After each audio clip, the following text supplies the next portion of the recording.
Range: Why Generalists Triumph in a Specialized World by David Epstein. Picture two kids. You've probably heard both their stories, but maybe you've never thought about them together. First up, a tiny prodigy. At 6 months old, this baby could balance perfectly on his dad's palm. By 10 months, he was swinging a golf club. His father, a former Green Beret, knew this kid was special. He customized a golf club for those little hands and drew diagrams to teach him the perfect grip. Fast forward to age 2, and there he is on national TV, hitting golf balls while Bob Hope watches in disbelief. At 3, he's practicing sand trap shots.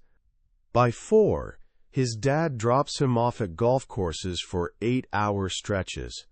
He'd come home with cash won from betting against grown men. At 8, he finally beats his father. This was textbook deliberate practice, a laser-focused path to greatness, planned from day one. You know this story. That's Tiger Woods. Now, the second kid. Totally different vibe. His mom was a tennis coach, but she never pushed coaching on him. He'd play squash with his dad on Sundays. And everything else? Skiing, wrestling, swimming, skateboarding, basketball, handball, badminton. If it involved movement or a ball, he was game. His parents weren't building a champion. Honestly, they were kind of the opposite, gently steering him away from getting too serious about any one thing. When tennis instructors wanted to bump him up to train with older kids, he actually asked to stay with his friends so they could goof around and talk about music and wrestling after practice. By the time he committed to tennis, other kids had been working with strength coaches and sports psychologists for years. They had a massive head start. That kid was Roger Federer. For decades, we've worshipped the Tiger Woods blueprint. The message has been hammered into us. Pick early, specialize hard, log those 10,000 hours of deliberate practice. It's neat, tidy, and reassuring. But what if it's wrong? What if, for most of us and most fields, the path to excellence looks less like Tiger's straight highway and more like Roger's scenic route with lots of interesting detours? That's the mind-bending question at the heart of David Epstein's brilliant book, Range. Epstein, an investigative reporter, takes apart one of our culture's most sacred beliefs, that early specialization is the only path to success.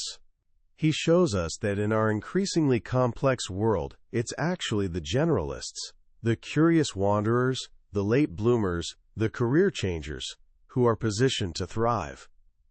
So if you've ever felt behind, like you're interested in too many things, or that your path looks messy compared to everyone else's, pay attention. Because what you've been told is your weakness might actually be your superpower. The Tiger Woods story and the tale of the Polgar sisters, 3 Hungarian girls whose father homeschooled them with one obsessive goal, chess grandmaster, have become legendary. And wow, did it work! Susan became the first woman to qualify for the Men's World Championship. Judith became the youngest grandmaster ever, male or female, at just 15. These stories are intoxicating because they promise a simple recipe. Pick your thing, start young, practice obsessively. Chess and golf seem like perfect blueprints for any field that matters. But Epstein asks the killer question: how much of the real world actually works like chess or golf? Think about it. Chess and golf exist in what scientists call kind learning environments. The rules stay the same. The boundaries are crystal clear. Every move or swing gives you instant, accurate feedback. Did the ball land where you aimed? Did you lose the piece? Because patterns repeat reliably, you improve by doing the same thing over and over. This is specialist territory. But here's the thing. Most of the world isn't a kind learning environment. It's wicked. The rules are unclear or constantly shifting. Patterns might be hiding or might not exist at all. Feedback comes late, if it comes at all, and it's often misleading. In wicked environments, strategies that work brilliantly in golf or chess can spectacularly backfire. There's this chilling example of a doctor in old New York who became famous for diagnosing typhoid fever. His secret technique? He'd feel patients' tongues with his bare hands, and boom! He'd nail the diagnosis before other symptoms appeared. His experience kept confirming his genius. Except he was an asymptomatic typhoid carrier, infecting every patient he touched. In that wicked environment, experience taught him exactly the wrong lesson. Our modern world is getting more wicked by the day. It's less like chess, and more like what one psychologist called Martian tennis. You can see players, rackets, and balls, but nobody's explained the rules. You're figuring them out as you go, and they might change tomorrow. Something fascinating happened to prepare our brains for this. In the early 1900s, psychologist Alexander Luria traveled to remote Soviet villages in places like Uzbekistan. These people lived concrete, experience-based lives.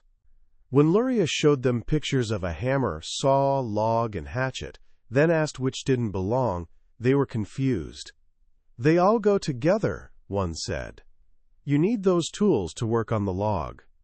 They couldn't form the abstract category tools. Their thinking was tied directly to daily, practical life. But when these villages modernized, schools, collective farms, connections to cities, their thinking transformed. Within one generation, they started thinking abstractly. They could group objects conceptually. They could solve logic puzzles about things they'd never encountered. Researcher James Flynn discovered this happening globally. It's called the Flynn effect. IQ scores have climbed steadily for a century, about 3 points per decade. But here's what's wild. The gains aren't in school subjects like vocabulary or math. The massive jumps are in abstract conceptual thinking, the ability to spot patterns in relationships nobody explicitly taught you. As Flynn puts it, we've learned to see the world through scientific spectacles. We don't just rely on direct experience anymore. We use abstract models and frameworks to make sense of reality. This is the defining skill of the modern mind, connecting disparate ideas and applying knowledge to brand new situations. This is range in action. Yet our education system and success culture often push the opposite direction. We're encouraged to become like those pre-modern villagers, masters of our tiny concrete world, but lost when something new appears. We're told to specialize, dig our trench deeper and deeper, rarely glancing at the next trench, even when the solution to our problem is sitting right there. So if the modern world demands range, how do we actually learn in a way that builds it? The answer is frustratingly counterintuitive. The most effective learning is slow, messy, and feels inefficient. Psychologists call it desirable difficulties. Imagine learning vocabulary words. One approach. Read a word and its definition, then move on. That's blocked practice. It feels smooth and productive. Progress is visible. Another way. See only the definition and struggle to generate the word yourself, even if you're wrong, before seeing the answer. This is the generation effect. It's awkward and slow. You'll mess up constantly. But weeks later, you'll remember the words you struggled with way better than the ones that came easily. Same with interleaving. Instead of practicing one skill repeatedly before moving to the next, like hitting 100 forehands, then 100 backhands, you mix them up. Forehand, backhand, volley, repeat. It feels chaotic. Your practice performance will look worse. But on game day, Your brain has learned not just how to execute each skill, but when to use it. You learn to recognize the deep structure of problems, not just surface procedures. In one incredible study at the Air Force Academy, students who had calculus professors that made them struggle, professors they rated poorly, actually performed much better in later engineering courses. The good teachers who made learning feel easy and help students ace that one class were actually harming long-term development. Students learned procedures but never learned how to think. Easy, fast learning is like writing in sand. It's visible for a moment, then gone. Slow, effortful learning is carving in stone. It takes way more work, but it lasts. The struggle isn't a sign you're failing to learn. The struggle is the sign that you are learning. This brings us to maybe the most personal part, finding your own path. We're told to have a life plan, one unwavering goal, but the lives of history's most impactful people tell a different story. Take Vincent van Gogh. Today, he's a legend, but his life was a parade of spectacular failures. He tried being an art dealer, teacher, bookseller, and pastor. Failed at all of them.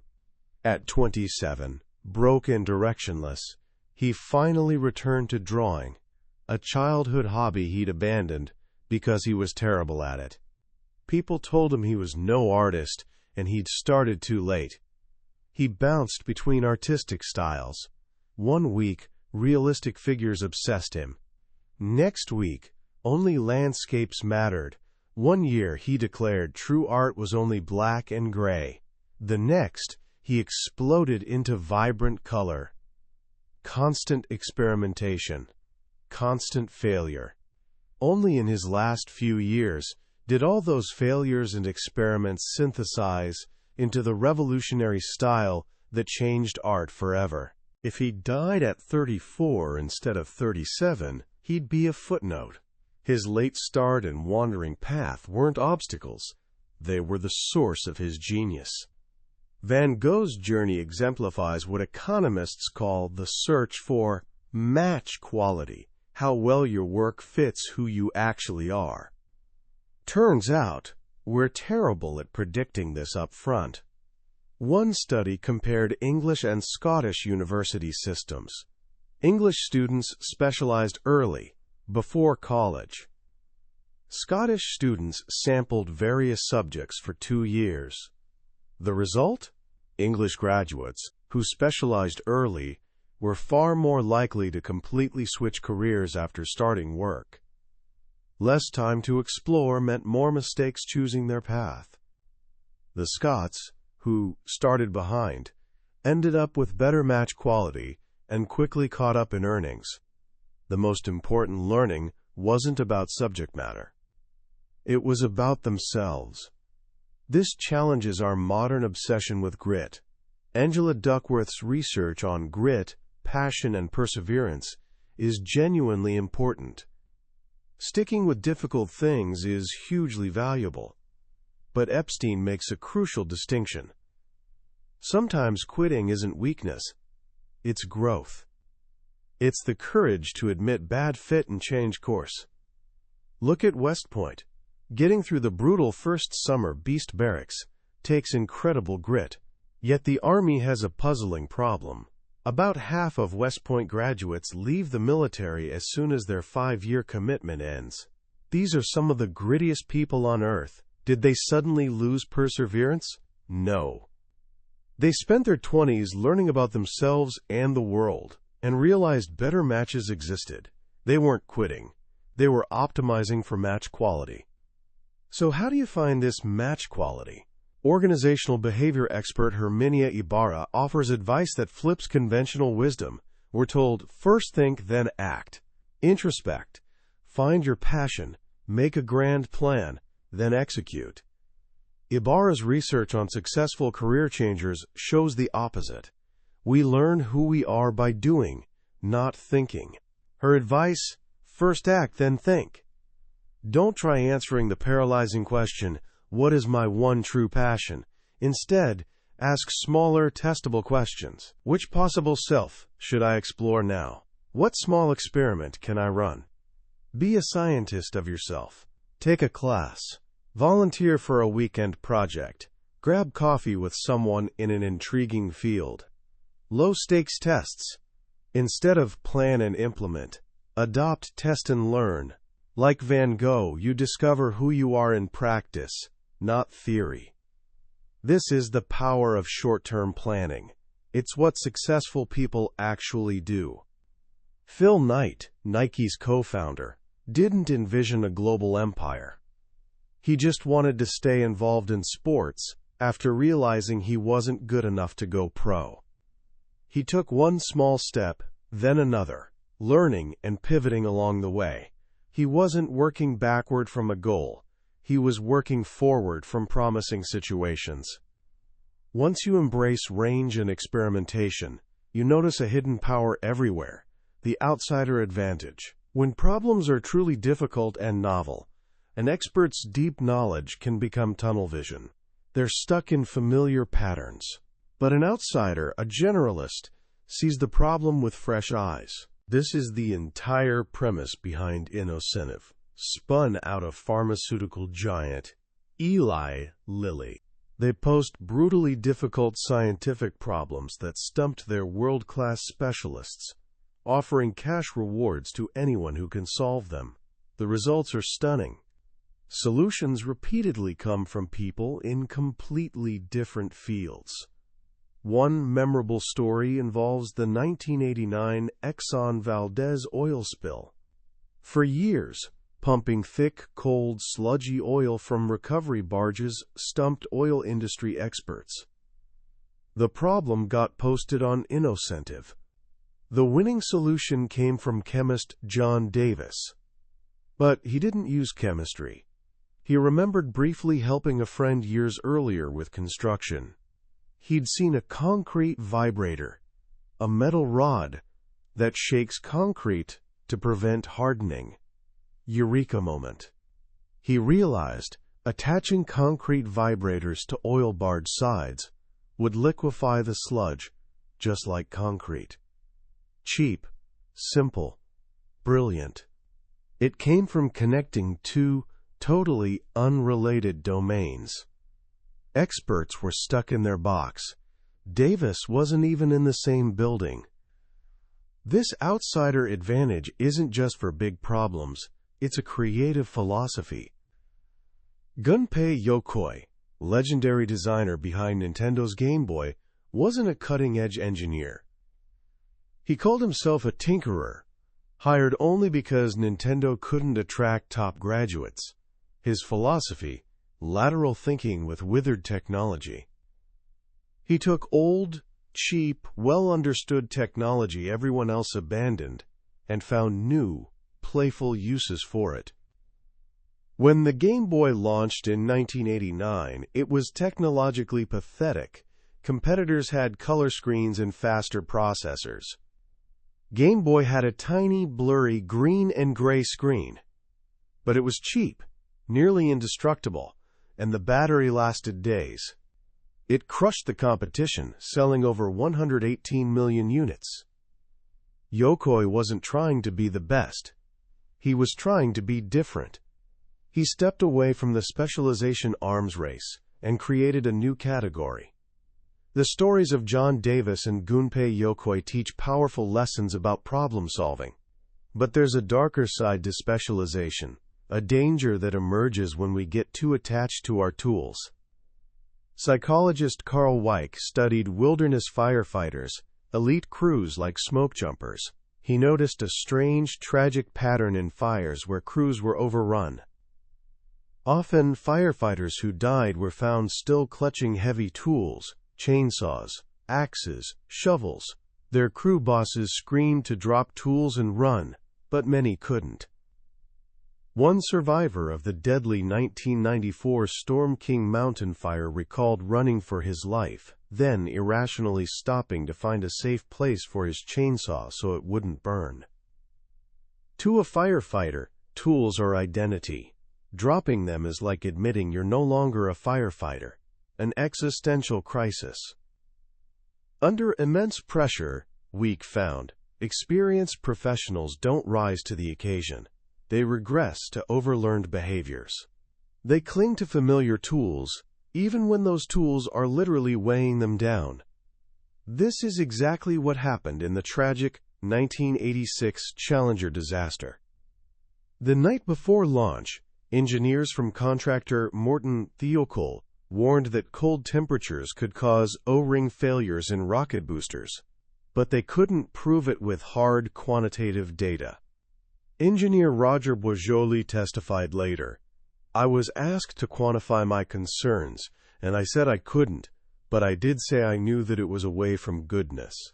NASA's culture was built on a powerful motto: "In God we trust, all others bring data," an immensely successful tool that guided decades of triumphs. But on that cold January night, it became a trap.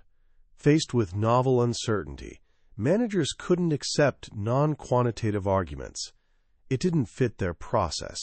So they stuck with their familiar tool, demanding data. And when none appeared, they made the fatal launch decision. They failed to drop their tools. The lesson: even our best tools can fail when we're outside our experience bounds. True mastery requires not just using tools but wisdom to know when to drop them. So where does this leave us? In a world that prizes specialists, how do we cultivate range? It requires conscious effort from individuals and organizations. It starts with protecting time for what Nobel Prize-winning geneticist Oliver Smithies called his Saturday morning experiments. Smithies did his most creative work on Saturdays, when nobody was around and he felt free to be not completely rational. On a Saturday, he remembered watching his mother starch his father's shirt collars as a boy. That memory from a completely different domain led him to invent gel electrophoresis, a technique that revolutionized biology. It means being a deliberate amateur, like physicist André Geim, who won an IG Nobel Prize for levitating a frog and a Nobel Prize for discovering graphene by messing with Scotch tape. He said, "I don't dig deep. I graze shallow. I am not interested in doing research, only search." For leaders, it means creating culture that balances efficiency with exploration. Like Girl Scouts CEO Frances Hesselbein with her circular management model, understanding the best ideas don't always flow up rigid chains of command. It means building in incongruence, healthy tension between official process and informal culture that encourages dissent and boundary crossing. It means defending the interface between specialties. Scientist Arturo Casadevall warns we're creating, quote, "parallel trenches, where everyone digs deeper, but nobody looks at the next trench." But the greatest breakthroughs happen at those interfaces, when unusual combinations of knowledge come together. The work building those bridges is often ignored initially, but it's the work that changes the world. Range's powerful message is that our obsession with early specialization is a giant cultural misunderstanding. It works in a few narrow domains, but for the rest of us, living in a wicked, unpredictable world, the journey is the destination. The detours, experiments, failures, they aren't wasted time. They're what build your range. They're the source of your unique power. Wrapping up our journey through David Epstein's range, I keep thinking about the pressure we put on young people to have everything figured out. We ask 17-year-olds, "What do you want to be when you grow up?" as if it's one final choice. We celebrate prodigies who've known their path since age 5. This book is a powerful, necessary antidote to that pressure. The most profound lesson for me is reframing what behind means. In a world obsessed with head starts, feeling late to the game is incredibly stressful. But Epstein shows us, story after story, that a period of sampling, trying different things and learning about yourself, isn't a detour. It is the path. Your diverse experiences, the things you tried and quit, subjects you were briefly curious about. These aren't liabilities. They're raw material for your unique advantage. It reminds me of Steve Jobs' famous Stanford commencement address. He talked about dropping in on a calligraphy class in college. No practical application at the time. Just a curiosity-driven detour. But 10 years later, designing the first Macintosh, it all came back. The Mac was the first computer with beautiful typography. Because of that one seemingly useless class. You can't connect the dots looking forward, only looking backward. Range teaches us that the best way to have lots of dots to connect is to wander, explore, and collect experiences. So how can you apply this mindset today? Here are simple actions inspired by the book. First, start your own Saturday morning experiment. Like Nobel laureate Oliver Smithies, protect a small block of time each week for pure curiosity. No goals, no success expectations. Learning guitar chords, trying a new recipe, writing a short story. The goal isn't productivity, it's playfulness and following curiosity. This is how you find unexpected connections. Second, become an expert questioner, not just someone with answers. Next time you face a problem, don't just dive in. Stop and ask, what kind of problem is this? Have I seen this deep structure before in a totally different context? Like the chemist who solved the oil spill by thinking about slushies and concrete vibrators. Actively seek analogies from outside your field.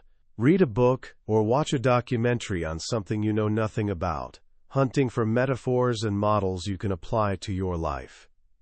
Third, embrace short-term planning. Instead of mapping the next 5 years, think about the next 3 months. What's one small, low-stakes experiment to test a possible self? Maybe volunteering at an animal shelter for a day, taking an online coding workshop, or joining a local theater group. Remember Herminia Ibarra's advice. Act first, then think. You don't discover yourself through introspection, you discover yourself through action. That was a summary of Range, Why Generalists Triumph in a Specialized World, by David Epstein. We've covered the big ideas, but honestly, a summary is like a travel brochure. It shows you beautiful sights, but it can never replace actually taking the journey. The real magic of this book is in the stories, in quiet moments, when a particular example or simple phrase makes you see your own life differently. This summary helps you decide if this book is worth your time. If anything today sparked your curiosity or made you feel less alone on your winding path, grab a copy. Reading it isn't just learning. It's an experience that can genuinely give you permission to be yourself. Link to the book is in the description. Also, if you found this summary valuable, it would mean the world if you would hit that like button and subscribe. That way, you won't miss our next journey into another life-changing book. Let's keep learning and growing together.